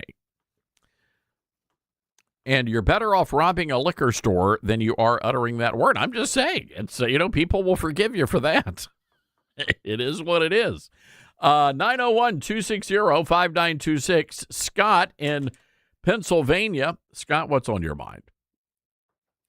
Hi, I just wanted to ask your opinion on something. Thank you for taking my call. I just wanted to know why a country that was founded upon the one true God is more tolerant of Muslims than Christians. What do you mean by that? Biblical prophecy? Yeah, what do you mean by that, Scott? Well, what I mean is, it seems like, if you want to go talk about Jesus, you get bad press, you get bad things, and if you want to be Muslim, then, it's very accepted. Yeah, it's true. I think that, there is, it's sort of like the religion du jour, that it's vogue to embrace Islam. I think a lot of it is fear, though. I think a lot of people are afraid of speaking out because they've seen what happens when you do speak out against Islam. You are targeted. Many times you are, you could be killed. You could be seriously injured. You could find yourself blown up. So I think a lot of it is based on fear. They know that Christians and Jews, we cherish life, and the Islamists, they have no problem blowing people up in the name of their so-called religion of peace.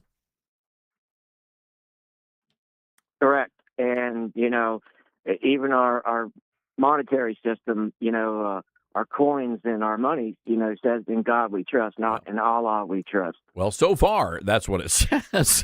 Give it a few years, Scott. You never know. Scott, thank you for that call, and thank you for listening to us and watching us on our YouTube channel. And we want to say hello to all of the folks watching us on Facebook, YouTube, Rumble, all of our various video platforms as well. Let's go to Memphis, Tennessee. Dave, listening to us on KWAM. Dave, I hope you voted. I sure did, and I want to say you swayed my vote from your candidate to Fritz. To Monty, so you voted for Monty Fritz? Yeah, because I got to listen to him.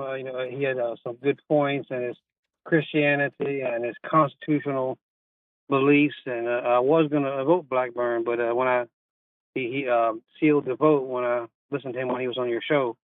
Well, you see, Dave, and you just proved the point there, because I did vote for Marsha Blackburn. She was my candidate, but we also wanted to provide a fair and balanced platform where all the candidates could come on, and I'm glad you were able to make that decision for yourself. Good for you, sir. Yeah, but it's not really what I call. So now you was talking about white people can't say the N-word and stuff like that. Well, having gone to Cedar Schools many, many, many years ago, where it was mostly black. It's true and not true. If you're like an Eminem or something like that, if you if you like say like a white guy in a interracial relationship and you're hanging with all the black, like your friends are all black or whatnot, Yeah. they can say that word with no problem. It's the plain white folks, the regular white folks. Like So the plain M&Ms is I'm trying to follow the this. plain M&Ms. Okay. Yeah, that's it. The plain M&Ms. Yeah, that's the ones that can't. It's how you say it. You know what I mean? It's really. Oh, I don't think so, Dave. I don't think so. I don't think that's the way that works, my friend. I hear what you're saying, but I think, in theory, in classroom theory, yeah. But in reality, if you're walking down like Orange Mound, I don't think that's going to go the way you think it might go. No, it might not. Like if you like the average guy, but seriously, like if you're in the culture, you're the white guy in that culture, and you're wearing the clothes like that, and your favorite music is the rap music, and all your friends are black, I promise you can say that to each other like they say it to each other. Okay. Well, I don't know, man. I'm gonna leave. We got to leave it there, Dave. I think I'm just gonna play it safe and go with glooping. How's that? I'm just gonna gloop my way through life. All right. Unless you're gluten free, and well, that's a story for another day. Hang tight, everybody. We'll be back tomorrow, noon o'clock Eastern. Go vote, Tennessee. Be good, America.